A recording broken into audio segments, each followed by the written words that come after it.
मैं बुलाना चाहूँगा इस फिल्म के प्रोड्यूसर गुरदीप सिंह सफल साहब को, जो कि राज्यसभा टेलीविजन के CEO हैं।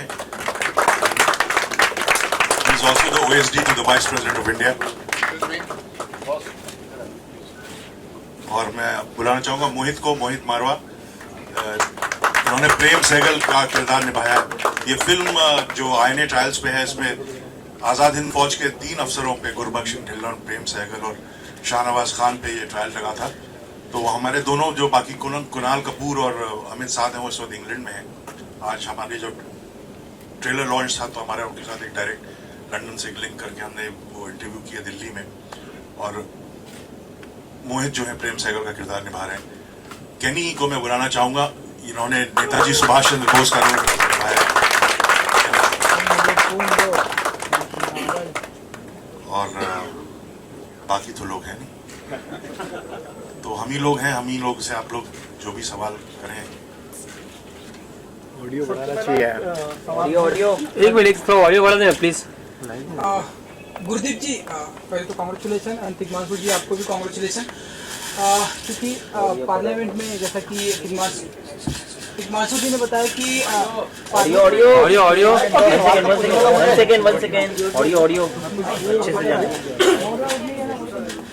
अरे कौन है? हाय, ऑडियो बढ़ाओ ना उधर से। हाय, पार्लियामेंट में ट्रेलर लॉन्च किया गया, तो गुरदीप जी आपसे भी जानना चाहूंगा कि क्या PM मोदी को भी आप ये ट्रेलर दिखाएंगे या पिक्चर दिखाने की आप लोग की ऐसी कुछ प्लानिंग है? तिग्मांशु जी आपसे भी जानना है। गुरदीप जी पहले आपसे। पिक्चर है, पार्लियामेंट की पिक्चर है। प्राइम मिनिस्टर मोदी पार्लियामेंट के नेता हैं। जी जी बिल्कुल। ठीक है, और हम सबके प्राइम मिनिस्टर हैं।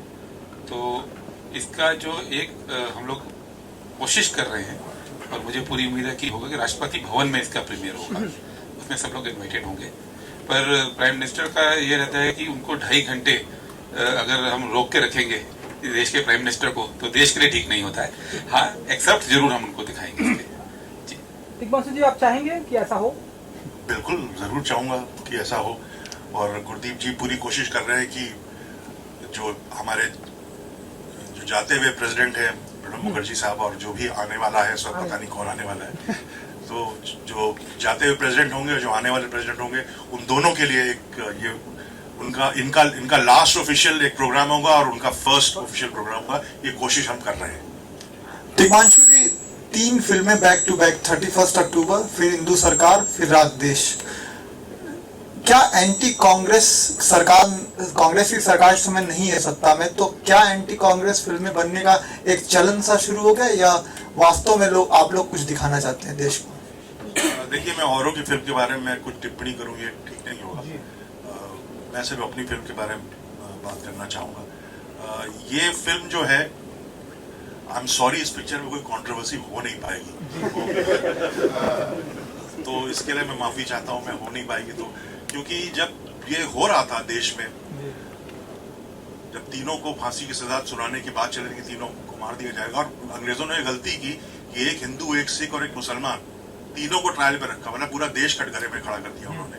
तो उस वक्त कांग्रेस पार्टी, मुस्लिम लीग, हिंदू महासभा, अकाली दल, पहली बात देश में कभी ऐसा नहीं हुआ है किसी भी मुद्दे को लेकर कि चारों संगठनों ने एक साथ मोर्चे निकाले थे कि इन तीनों को, अगर इन तीनों को किसी भी INA सोल्जर को पनिश किया गया, तो हम एक मारोगे तो 10 अंग्रेज मार देंगे। ये पूरे देश में ये एक फैल गई थी, और सारे दलों ने मिलकर किया था। तो ये ऐसा नहीं कि कांग्रेस के खिलाफ है, कुछ ऐसा कुछ नहीं है इसमें। अच्छा, पॉजिटिव पिक्चर है यार।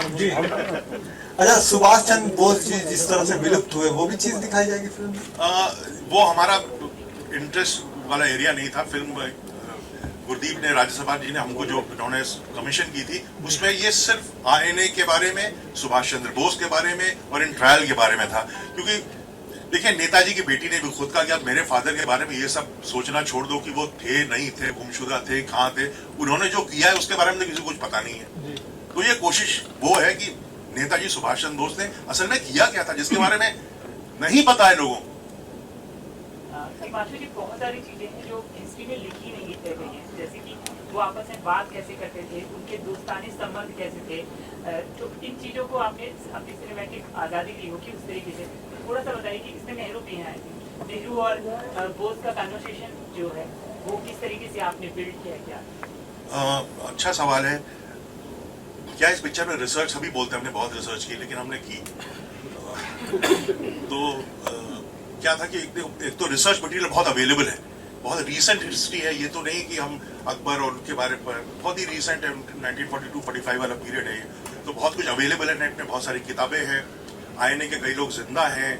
आपको पता हो शायद ना हो कि मतलब जो शाद अली हमारे डायरेक्टर हैं, दोस्त है मेरा, प्रेम सहगल उसके नाना है शाद के, तो लक्ष्मी सहगल जो शाद की नानी है, प्रेम सहगल की वाइफ थी, और वो भी आईएनए में शामिल थी, बहुत बड़ी भूमिका निभाई। उनसे तो मैं खुद मिला हूँ 2-3 बार, अभी 3-4 साल पहले वो गुजर गई। तो आईएनए के बहुत सारे लोग जिंदा है, नेताजी के परिवार में कई लोग हैं।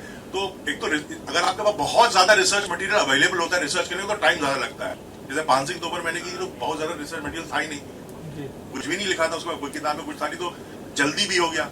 इसमें बहुत वक्त लगा।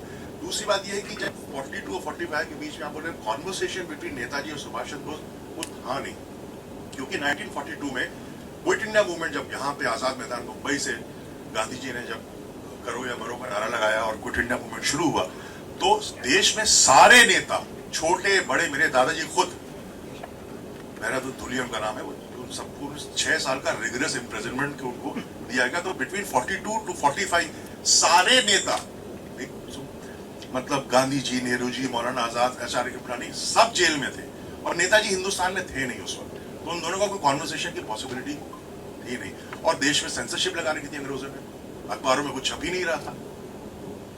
आजाद हिंद फौज क्या थी लोगों को कुछ पता ही नहीं था, लोग कहते थे अरे ये तो गद्दार है। हमें पिक्चर में हमारी जो रीड है पिक्चर की वो यही है कि क्या ये गद्दार थे कि ये हीरो थे, यही दिखाने की कोशिश। हिमांशु जी, आपने ये टाइटल क्यों रखा, राग देश? बहुत सोचा मैंने कि इसका टाइटल क्या रखा जाए, और बहुत सारी हमारी फिल्में जो पहले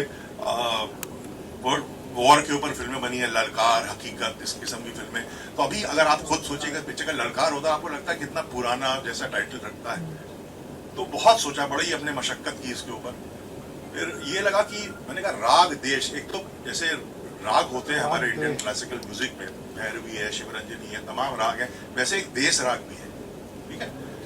तो मुझको सडनली स्ट्राइक किया देश राग, तो मैंने कहा इसका नाम होना चाहिए राग देश, यानी the song of the nation. और इसमें एक गाना भी है, ट्रेलर में नहीं है, जो कि देश राग पर ही आधारित गाना है, classical. Okay, so as it is Mohit, आपसे जानना चाहेंगे कैसा एक्सपीरियंस रहा, और the moment you came to know you will be part of this film and that too directed by Tigmanshu Dhulia, what was your first reaction? सबसे पहले तो मैं बिस्तर से कूद गया जब मुझे पता चला कि मैं इस पिक्चर का पार्ट हूँ। Welcome everybody. First of all, आप लोगों को ट्रेलर कैसा लगा? बहुत शानदार, है ना? मेरे को भी पहली बार मैंने बड़ी स्क्रीन पे देखा है, तो सर एक हग हो जाए। अरे बहुत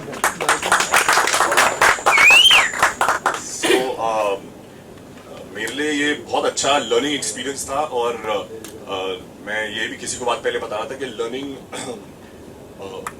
not just learning the craft of filmmaking, but also learning about this episode, क्योंकि स्कूल में मुझे आईने के बारे में कुछ सिखाया नहीं गया, हिस्ट्री में हमें इस एपिसोड को कहीं पे मेंशन ही नहीं किया गया। सो when I got to know the script, जब हमने नरेशन सुनी, तो the first feeling was कि ये कहानी लोगों तक पहुंचनी चाहिए। तो to be a part of a film like this, जिसमें आप लोगों को एजुकेट कर रहे हो और साथ में एंटरटेन भी कर रहे हो, बिकॉज ये एंटरटेनिंग पिक्चर भी है अच्छे से जम के। So it was a big privilege to be a part of this film. मुझे जी मेरा सवाल आपसे है, please make me correct if I am wrong somewhere, क्या ये पहली बार ऐसा हो रहा है कि राज्यसभा टीवी प्रेजेंट राग देश, या इससे पहले भी फिल्में हो चुकी हैं? और अगर पहली बार हो रहा है तो पहली बार हो रहा है, यकीन, अगर आप दुनिया में देखिए, if I can continue my question sir, अगर पहली बार हो रहा है तो उसकी क्या खास वजह? और ये एक कमर्शियल सिनेमा है, शायद इसकी जो फंडिंग होगी वो सरकार की तरफ जाए या पार्लियामेंट तक पहुंचे या देश हित में और लगाया जाए। ये किसका आइडिया था कि फिल्म प्रोड्यूस करने और इस लेवल पे कमर्शियल एस्पेक्ट से? ये आइडिया नया नहीं है। अगर आप देखिए दुनिया में जितने पब्लिक ब्रॉडकास्टर हैं बड़े देशों में, जर्मनी में, फ्रांस में, यूके में, यूएस में, वो फिल्में बनाते हैं। हमारे यहाँ क्योंकि 70 साल की यात्रा है, बहुत अमीर मुल्क नहीं था, पब्लिक ब्रॉडकास्टर्स के पास वो स्पेस नहीं थी, तो वो नहीं हुआ। राज्यसभा टीवी जब बना तो ये तय हुआ, सब पार्टीज इसमें शामिल हैं कि गवर्नमेंट का तो है नहीं है, इसमें जो हमारी कमेटी है सारी पार्टीज के मेंबर उसमें रहते हैं, तो ये वो कुछ चीजें जो देश में नहीं हुई हम वो करें।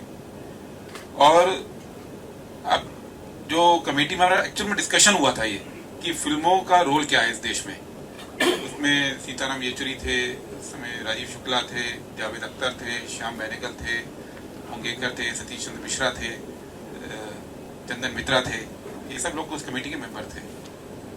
और वहाँ पे एक प्रपोजल आया कि 47 में हम आज़ाद हुए, फिर गणराज्य बना, लोकतंत्र बना और सबको वोटिंग का राइट मिल गया और 80% लोग निरक्षर थे, तो ये देश लोकतंत्र कैसे बना। और एक सबका यही मानना था कि इसमें फिल्मों का बहुत बड़ा रोल रहा कि हमारे यहाँ फिल्मों ने वो सिखाया जो किताबों ने नहीं सिखाया। तो अब यहाँ तक पहुँच गए हैं और जैसा कहा कि 4 जनरेशन हो गई हैं जिन्होंने आज़ादी की लड़ाई नहीं देखी, उसके बाद पैदा हुए, तो उनको ये याद कराया जाए कि हम यहाँ तक पहुँचे कैसे। तो कई सारे चैप्टर्स उसमें लिए जाएं। पहला प्रोजेक्ट ये है, ये आखिरी नहीं है राज्यसभा टीवी का, और फिल्में लोग देखना पसंद करते हैं। Mohit, is it difficult to do this kind of movie for you? It was difficult, yes, because it's very away from how I am as a person. But it was very exciting, and I feel I became an actor to, go out there and play parts which are unlike me. So, very, very satisfying to be a part of this film, especially at this stage of my career. Himanshu ji, like ये true story पे based है, तो कितना difficult होता है उसको as it is in a movie portray करना?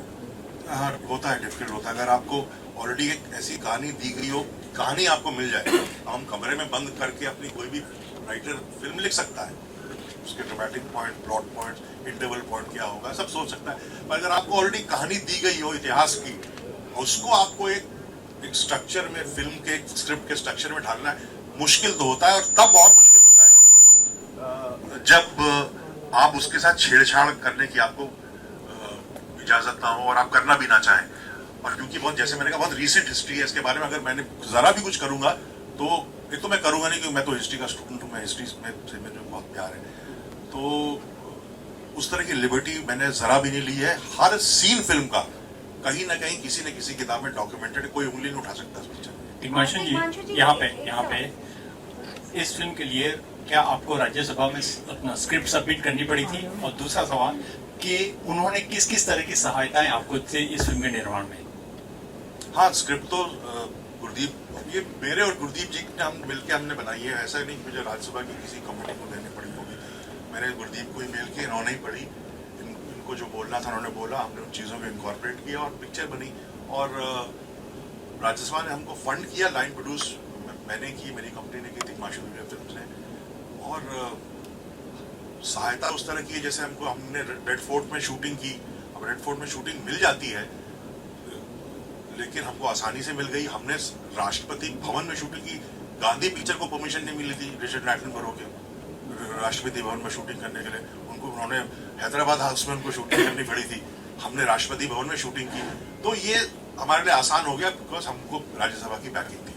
Sir, एक सवाल इधर, आपने पहले मूवी बनाई मान सिंह तोमर जिसको खूब सराहा गया, तो क्या इस फिल्म से भी आपको एक अवार्ड की उम्मीद है? मिल जाए तो अच्छा है।